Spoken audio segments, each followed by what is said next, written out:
A mediados de la década de los 40, cuando la Ciudad de México se transformaba en la metrópoli del espectáculo y los estudios Churubusco eran el epicentro de un imperio cultural, el nombre de Roberto Cañedo comenzó a brillar con una intensidad que pocos podían igualar.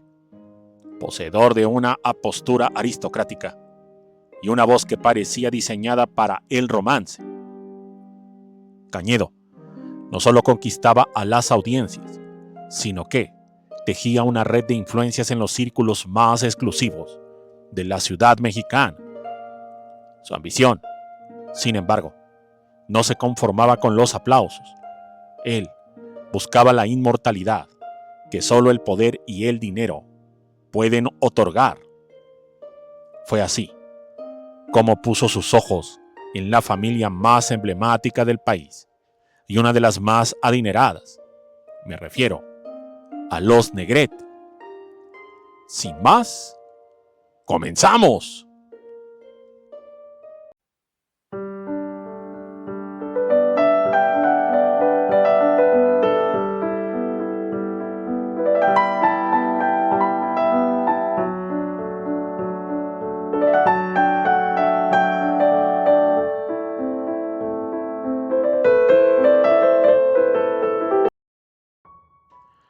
El cortejo hacia una de las hermanas de Jorge Negrete fue una obra maestra de la interpretación.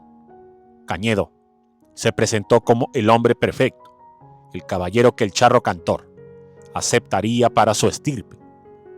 La boda, celebrada con una pompa muy discreta, que tal vez detuvo el tráfico en su momento, fue vista por muchos como el enlace de dos dinastías. Durante años, mientras Jorge Negrete dominaba los escenarios con su presencia imponente, Roberto se mantuvo en un segundo plano estratégico, interpretando el papel del cuñado leal y el marido devoto, esperando el momento exacto en que la fortuna de los Negrete quedara sin su principal guardián. Ese momento llegó con la tragedia de la muerte de Jorge. Esto en Los Ángeles, California, en 1953. Con el ídolo fuera del camino, la estructura de poder de la familia se resquebrajó.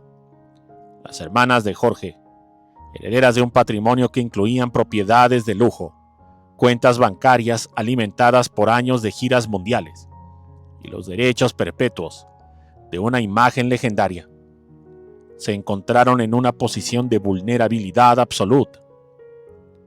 Es aquí donde la historia oficial se bifurca de la oscuridad y de la realidad, pues una investigación periodística profunda ha comenzado a revelar.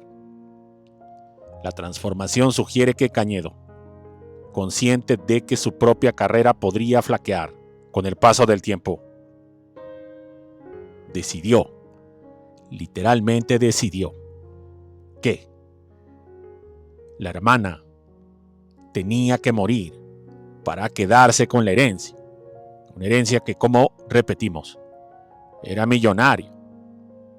El plan fue ejecutado con una paciencia aterradora en la intimidad de su residencia, lejos del escrutinio de la prensa.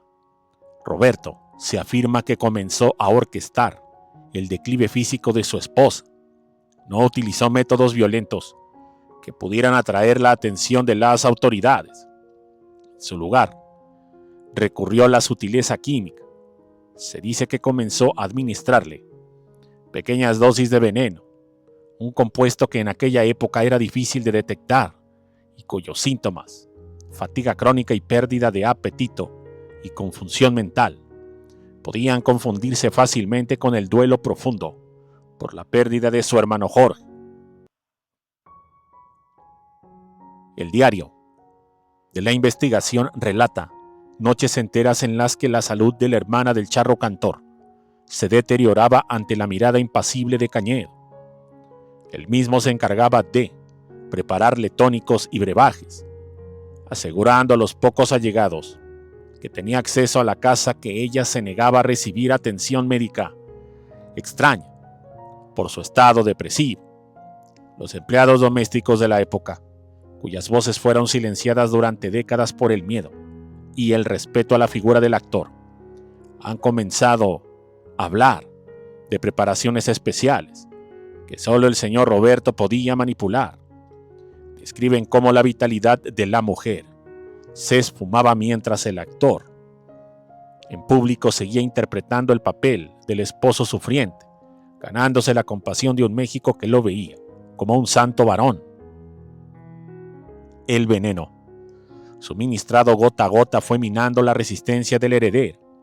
La investigación apunta a que Cañedo manipuló el entorno de la manera más excelsa.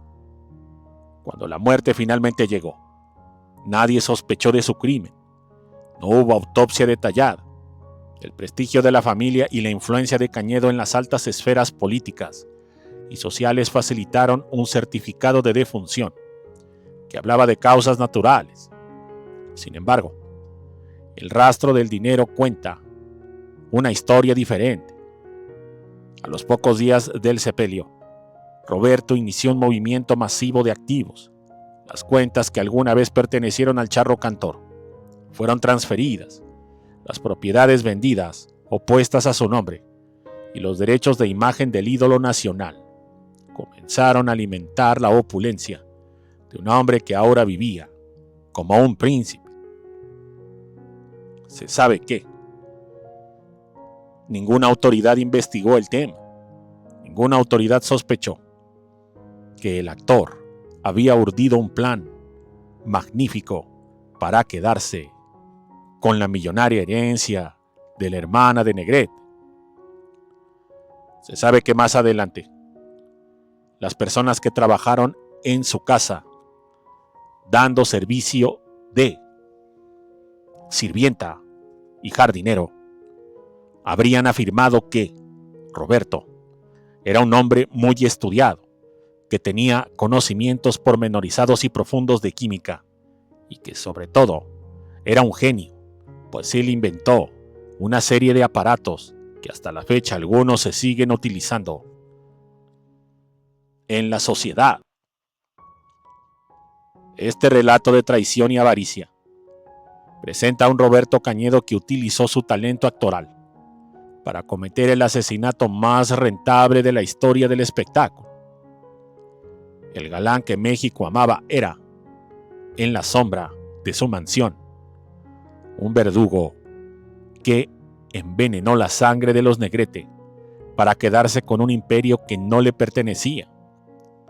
La herencia millonaria, manchada por la traición, fue el motor de una vida de lujos que Cañedo disfrutó hasta el final, dejando tras de sí el cadáver de una mujer cuyo único pecado fue amar al hombre equivocado y poseer la fortuna que él tanto codiciaba. Una historia que demuestra que a veces los villanos más letales son aquellos que saben sonreír con la elegancia de un caballero mientras sostienen la copa final. Muchas gracias y hasta la próxima.